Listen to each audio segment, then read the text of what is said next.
Yes, there is a World Trade Center in Philadelphia. Great to meet Josh at Philly Tech Week. Learn about him. He's got a very interesting practice helping Philadelphia companies develop global relationships and expand internationally. E-commerce company, as an example, who was doing some international, and they're looking to raise additional capital and expand in some new markets in Asia that were challenging. And we put on an event. We hosted all the World Trade Centers from around the world come together once a year for the Global Business Forum in April. You're going to see CRM case studies. You're going to see a lot of efficiency plays, right? But the whole concept of, replacing a salesperson, right, with AI, I frankly, being in sales almost my whole career, and marketing, I think it's ridiculous.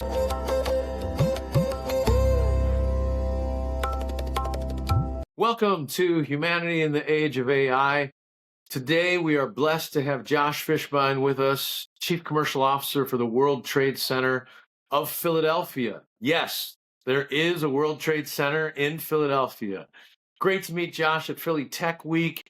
Learn about him. He's got a very interesting practice helping Philadelphia companies develop global relationships and expand internationally. He also has a very unique connections model that we're going to talk about today. Josh, it's great to have you. I'll hand it over. Tell us a little bit about yourself and, what experiences shape the way you build relationships and create opportunities. Yeah, thanks, Shubhalok. Happy to be here. Doing great work, and it was great to meet you back at Philly Tech Week. Time sure is flying by here. So, I think that's a classic example, just at ironically, an AI-driven event, but where, two friendly guys got to talking, sitting outside on a beautiful day at, a great organization in the Pennovation Innovation Center. So Absolutely. I think that's a perfect example, right, about just, the humanity, like your podcast and the purpose of it. So I applaud you. Certainly we're aligned in that approach of how we build relationships and the importance. Thanks so much, Josh. So tell us a little bit about your mission and about WTC Philly. Yeah, thanks. Yeah, we're WTC, of course. A lot of people may not realize we have a wonderful organization that's been around for about 25 years here in the Greater Philadelphia area. And we're part of the network of World Trade Centers around the world that's governed out of New York City. Of course, people think of the buildings in New York City. Actually, it's an association of 90 plus countries represented across 300 plus cities. So we're the licensee representing Southeast PA, Southern New Jersey, and parts of Delaware as well, connecting businesses with international opportunities, whether it's someone who's ready to go international, isn't quite sure how to do it. They're maybe a little bit scared of some of the risk factors, excited, they need some extra guidance. They may not have the resource to hire expensive consultants, for example, or invest millions and millions of dollars, but they've got a product or a service that's proven in the market. They have some capital, or they're established, small to medium sized enterprise, and are looking for the next level, run into a challenge, right? Like we all do, and need to learn and connect. So that's what we're about. We're about leveraging connections. We're a nonprofit, actually, and we've pivoted in this age of technology. We service manufacturers primarily, but interestingly, in Greater Philadelphia, as an example, with Pennovation, part of University of Pennsylvania, there's over 100 universities and colleges in Greater Philadelphia. And that's one of our biggest exports is education. So thinking differently than in my background in manufacturing, in the sports and outdoor industry and electronics, it's interesting to see that evolve. And it's been eye-opening coming from the corporate world into economic development, which is fantastic work that a lot of organizations are doing throughout the region and the country and the world.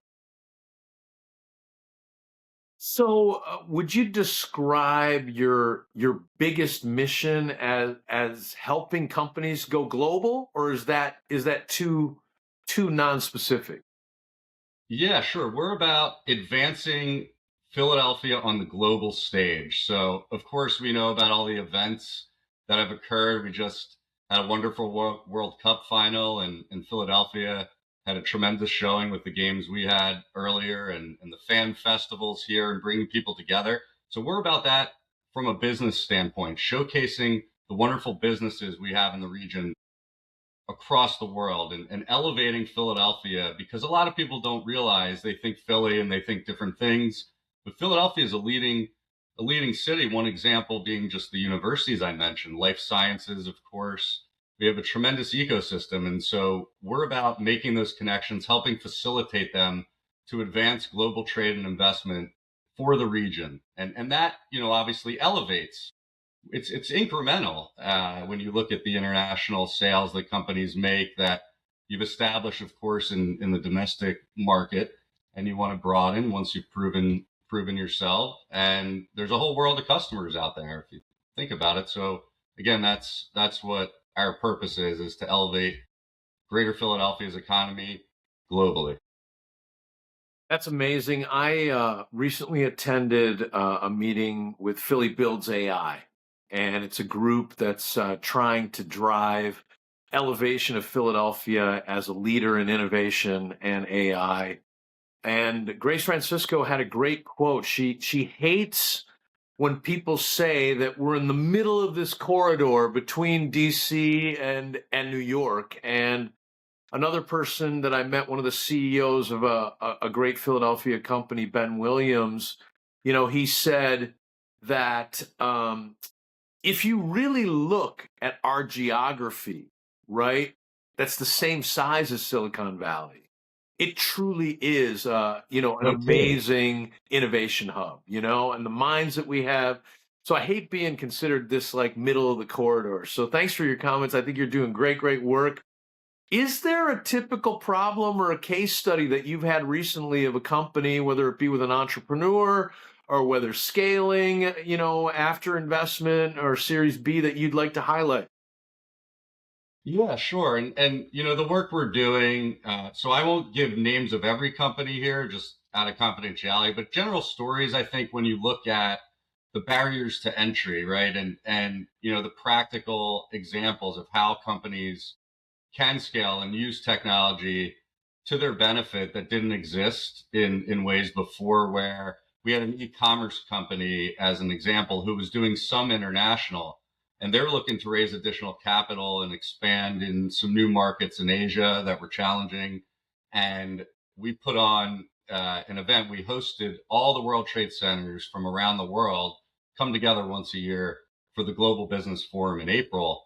So we won the bid to that. And it's a shame you and I met right after that, No, because I think you would have loved the I would have event. loved it. And so it was simply about making the connection there, and you have the curation of it, right? You bring tech in. We had a great tech platform. And so there were meetings that were able to be scheduled that the tech certainly highlighted. But as we advise companies, you still got to go do the work, right? So that can help remove some of the barriers, identify leads. But actually, in this case, it was really just putting the right people in the room and knowing what this gentleman was looking to do, who's one of our local companies. And he's able to use AI in the purchasing process, working with major retailers. As we know, some of these larger companies are slower to move. So being nimble, of course, as entrepreneurs is a huge advantage. And he's actually now in final stages of negotiating for the next round as the gentleman I introduced him to. And he's going to launch the service in some key markets for him. So that was really exciting. And a lot of these examples, and we love to be aware. Of course, after a major event, you don't always know. You survey people. A lot of people don't want to fill out a survey, but we love to see the impact we're making. And it's not just, hey, share certain information that you need and market research. That's all well and good, but you got to put it into practice.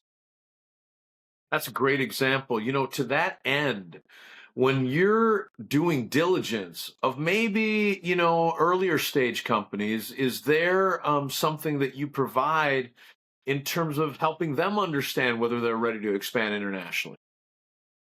Yeah, that's a great point. I mean, we'd call that, let's say, export readiness if we use manufacturers as an example. That last example was an e-commerce, someone who services manufacturers. I think readiness, it depends really on your product. You've got to have it in market. You've got to be able, you may not have a whole subsidiary and, like I was talking about before, millions and millions. You got to be able to service the market, right? And not have a product and it's like in your J&J days, right?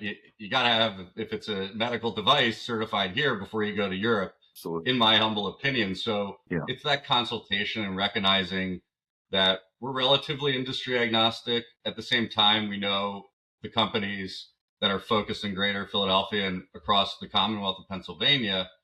And it's a broad range when you say technology and innovation. So it really depends more on the industry and us being a sounding board and then making those connections. For example, the state of Pennsylvania has an export development program, and we're the partner connecting companies and working with them. And so we assess at the front end and say, okay, this is what we think. What do you need? And then we introduce, that's that local element, right, in market. And so Pennsylvania has covers about 25 markets where there are boots on the ground and they're making those connections to vetted contacts, right? You want to always make sure, of course, you're vetting your partners, and the mistakes are amplified internationally. So we have the ability, and that's just paid out of taxpayer dollars. That's a grant we get from the state called the Regional Export Network. And a lot of states, for those listeners and viewers out there, simply go and check with your local economic development offices, because you may not be aware of these programs. A lot of companies, when I talk to you about it, and they're just like, wait, what? We're on the World Trade Center. We have membership base, $1,000 a year it starts at. And if you need someone in Dubai, if you need someone throughout India or Australia, it's basically just an email, phone call. We have one of these, and you qualify the business opportunity, you justify your time, you go over there, they set up meetings for you, they help you make connections with service providers and distributors, and it's really an awareness thing. So thank you again for having me on here on this platform to share that. Oh, it's something I wasn't aware of, and I know when I had a dermatology biotech company back in the day, and we started thinking about international relationships, I wish I would have known there was a WTC Philadelphia, because I didn't even know it existed. So I think you got a great service. I think that cost is really reasonable. Let's talk a little bit about Philly 250. I think there's a lot of momentum. I was recently at a roundtable with Donovan West, who kind of is the mayor's roundtable for the business roundtables. And, I think we did a lot of things right. I went to Fan Fest a couple of times, and I'm seeing all the momentum, but I'd love to hear your perspective from a business perspective. What are some of the things we did, well in this, extraordinary year that we're having? Yeah, it's something else, huh? I mean, to be able to celebrate 250 years and Philadelphia as a birthplace, and I'm born and raised here, so to see the spotlight and to see how everyone came together, because there's this chip on our shoulder thing, as you were alluding to, between New York and DC, and we're not just some pass by along the highway, and there is that element that but there's also that grit. And so I think I'll say, Mayor Parker has been a great supporter in her administration, and her One Philly mantra, that she was actually one of our featured speakers, and was putting One Philly up, and people coming from around the world. She looked from over 50 countries to our Global Business Forum in April. And so to see, whether it's FIFA, whether it's all the sporting events, of course, the celebration of July 4th. I mean, we had even the concert on the famous art museum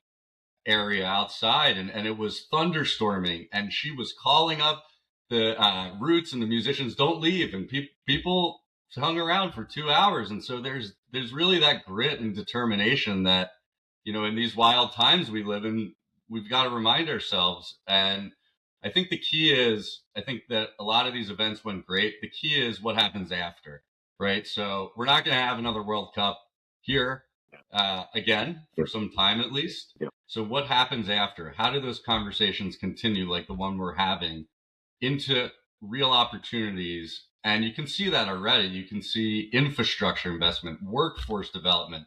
These things take time, but when these seeds are planted and the amplification is higher that we can turn that into more than simply multi-hundred millions of dollars of benefits of course, of having these events. There is a significant cost of time and resource. And, when you look back at major events, Olympics and all that, it tends to be a lot. I don't think Greater Philadelphia will see that, because I think we really rose to the occasion in this tremendous year. Fantastic. So, any comments that you can make about some of the attendees from that April program, what they think of Philadelphia or how we can convert this momentum into expansion internationally? Yeah, great point. I think it's an important thing when we're looking at, the element of curiosity, right? Curiosity of the conversations we're having and the open dialogue. And there's a lot, of course, when we go, what we see in the media, and whether it's social, whether it's on the news channels, and a lot of noise, let's just call it. Being apolitical as an organization, we are free and fair trade and investment. And so when you see people around the world coming into this country, there were some concerns, and we had the back of the police department and everyone. And just to hear from people from around the world talking about how welcome they felt in the city of brotherly love and sisterly affection. We can talk about that, but to actually see that in action, to see our delegations, our two biggest were from Winnipeg, and our Canadian friends in Manitoba there, and in Accra, Ghana, who has a tremendous World Trade Center. And of course, West Africa is growing tremendously. We have our club that we're doing for opportunities in Africa that a lot of people may not be aware of, but tons of growth happening there. And so they came, and they're not just meeting people, they're actually engaging in business. And we have a few other companies, one Pennsylvania company that makes, their brand's called Stopain, Troy Healthcare. It's topical analgesic. It's vertically integrated. And so they have some significant opportunities from their sponsorship. So we're providing that platform and that community. And that's an operative word here. And people saw that coming here and getting to make those connections with entrepreneurs like Anthony from Troy Healthcare's company that is very established, but may not be a brand name. They don't have Shaquille O'Neal on the commercials like Icy Hot. People know it. So it's finding those new opportunities you may not otherwise know. And I think we did that in a welcoming way, and it'll continue to bear fruit for months and years ahead. Yeah, I think what you're doing is just great. I think it's a struggle to understand when you've got something that's ready, and then when you're ready to make the right relationships. So just an invaluable service and relationship that you're building there. So let's move just a little bit to AI. You may have gotten a glimpse Yeah. of some of these companies that came in from around the globe, Philadelphia companies. How are these companies starting to use AI, and any thoughts from your perspective on the utilization? Yeah, great point. I mean, I think there's still so much in its infancy, and there's this thought process and this either or mindset. I don't know if you've seen that with entrepreneurs, like, oh, I need to move this to AI, and then what's it going to do? But it's the thought of that as a tool, to the point of your podcast. I mean, it's why aren't more people talking about it from this frame of reference, honestly, right? Yeah, So to your question, it's practical use cases of improving the end experience. So as an example, another panelist, I don't know if you know, Jen Gilberg out of the state. She's the head of innovation and entrepreneurship for Governor Shapiro. And I remember being at an event and her telling the story about a company in wood manufacturing. It's one of the biggest exports, and very competitive. And when you're looking, you want to make sure the grain is a certain quality. And so they were doing it by just eyesight inspection. So you can imagine that's a pretty slow process. That's, if a guy's not maybe tired from looking at it over and over, right? So they invested in a machine that could more accurately and quickly evaluate that, so improving their bottom line, and they retrained. So it's not an either or. They were able to find these. They had employees who were dedicated. They had an investment they were able to make. There's a public partnership and a resource.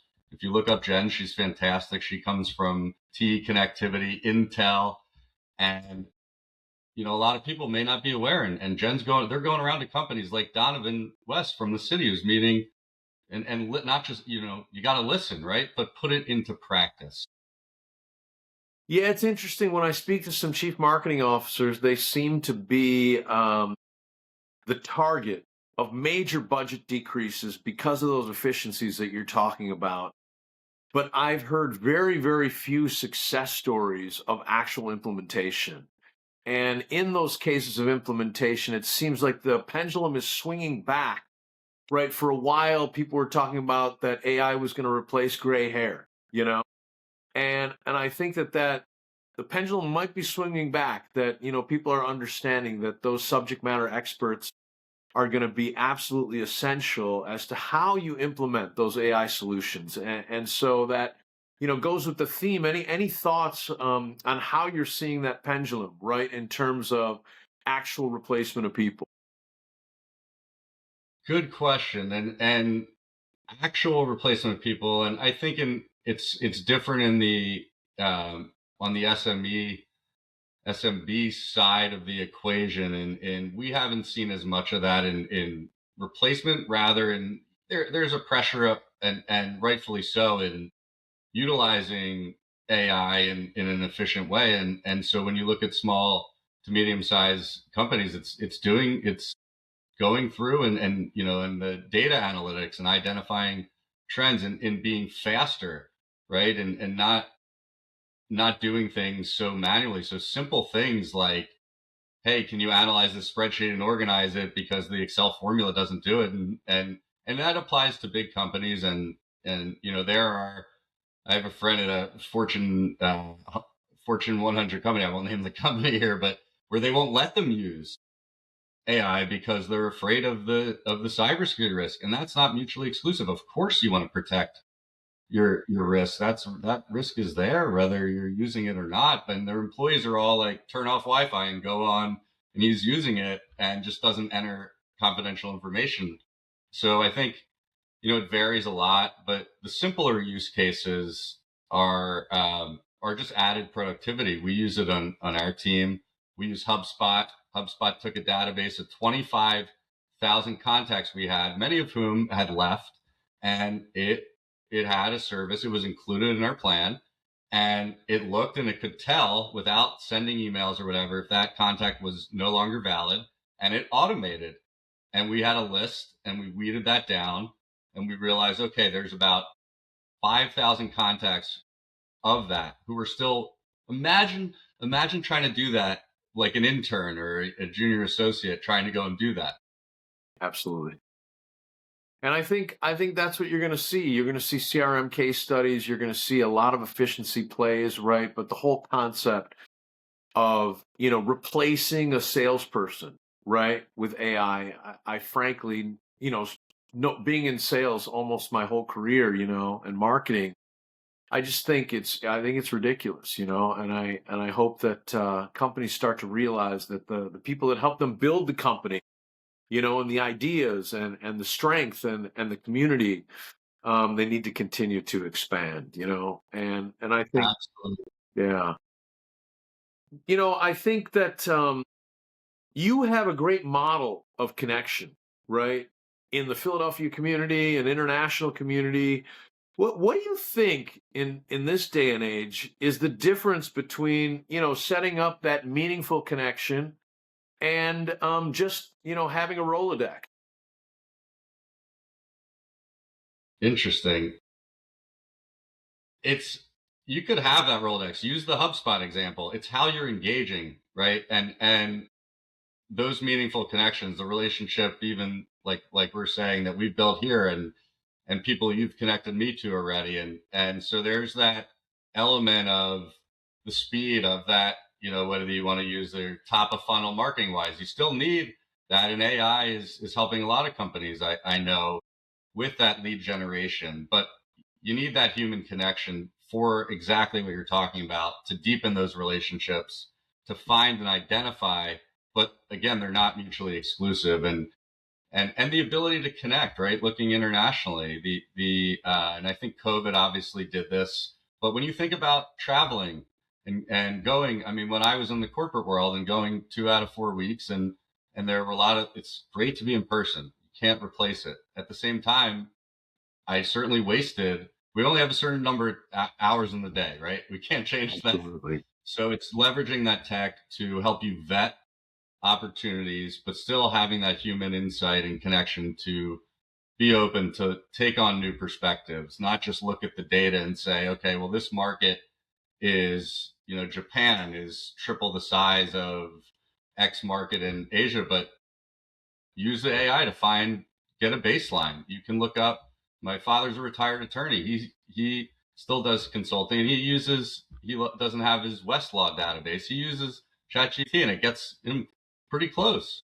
But don't use it for the be all end all. Yeah. You still have to get the data. Absolutely. I find in talking to maybe the Gen Zers, right? They don't as much want to seek, I guess, unfamiliar territory with networking, and anything you want to share about listening, trust, cultural relationships, because you've got a very, very unique position to interact with, countries around the globe.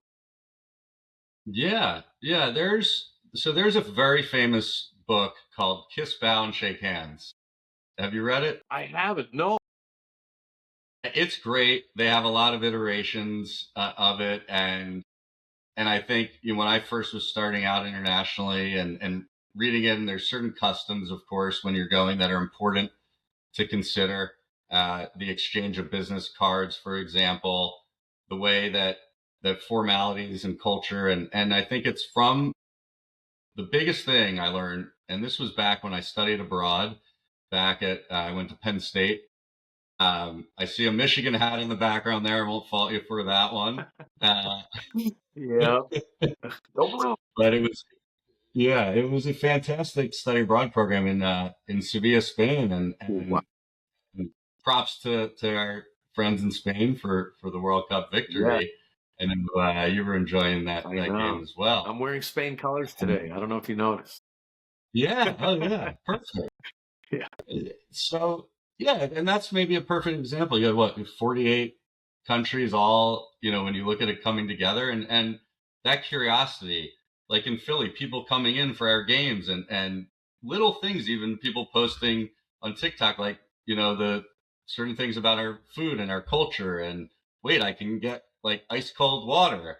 But if I go to Europe, I'm like, why can't I like ice in and you gotta just learn little things, but be curious. And I learned that studying abroad because I immersed myself in the program I was in. And some people I knew who went and maybe lived in an apartment with other Americans. I lived with a Spanish family with one of my friends. And that's because I was curious, because I learned, because I was learning the language. And I probably said some stupid things and they laughed, but there was an appreciation, and that people want, people always like you more, and if you're genuine and you're interested, and it's respecting the culture and it's wanting to learn.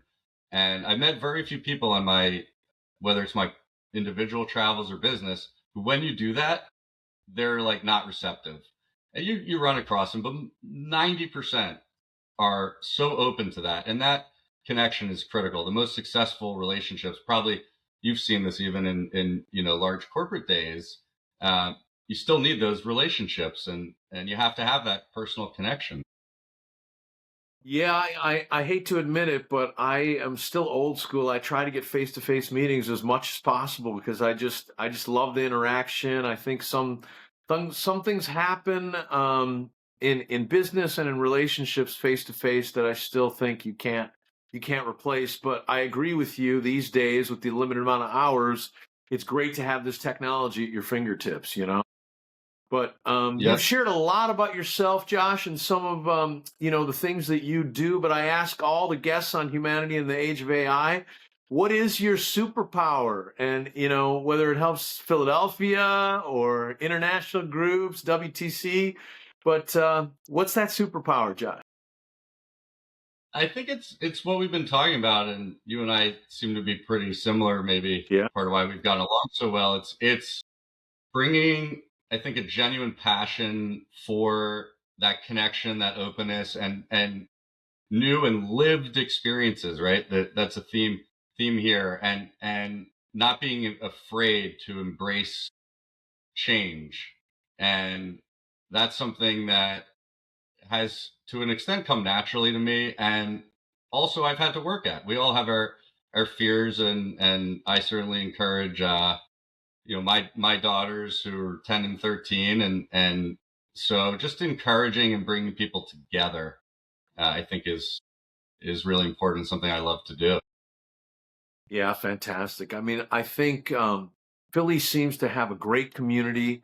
I think we're starting to recognize some of the limitations from, being isolated from even other areas of Pennsylvania. And I hear people saying that they're trying to address that.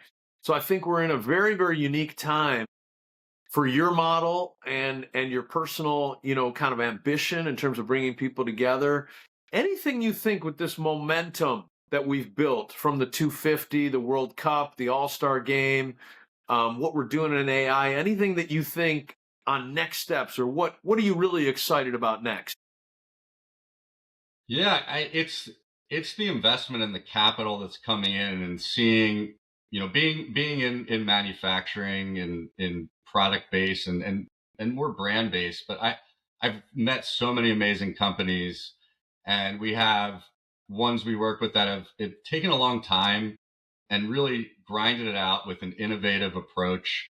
And so being cheerleaders for the company, and giving them additional resources, right? With inflation, with the risks that exist, with competition, elevating and bringing that community together, and recognizing, getting out of silos. And that's what's happened. That when you look at changes like we've seen a lot of companies with in the tariff situation, and the companies who have done the best were not deer in headlights. Yes, that was an effect, and they would come to us, and they wouldn't expect to have all the answers, but they wouldn't be paralyzed.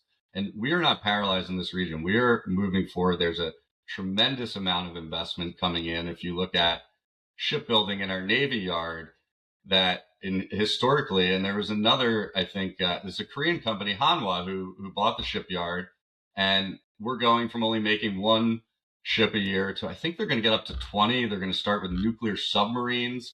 So it's a really cool, exciting time what's happening here and around the world. And you look on the life sciences side, right, and back in the COVID vaccines, and a lot of this is over my head, but I mean the innovation and what's happened, and that's global. That's so we are a city with and a region, right, and that's important to not just look. I'm sitting here in Philadelphia in the city. We have a tremendous region out to the counties and throughout the state. So making those connections, and being local but still thinking global, as they say. That's awesome, Josh. It's great to hear it. Getting re-engaged with that Philly community and technology for myself has been, really exciting. It's great to meet you. How should companies or entrepreneurs get in touch with you, Josh, or WTC? Yeah, thanks, Shubhaluk. I'm on LinkedIn, of course, active there. And so anyone feel free to message me. We're very active too as an organization, WTCPhila.org. And we're happy to chat with anyone in our area, or if you're outside our area and you want an introduction to your local World Trade Center, please feel free to reach out anytime. Fantastic. Josh, it's been an honor to have you, fellow evangelist for Philadelphia. Great connector, very unique model, and I think you're doing just a great service for entrepreneurs and Philadelphia companies. And I think you're part of the mantra at Humanity in the Age of AI. We believe that you have to embrace AI, but we still believe that the future is people. Well said. And thank you for the great work you're doing and the opportunity here today. And look forward to continuing to work with you and your community. Sounds great. Thanks, Josh.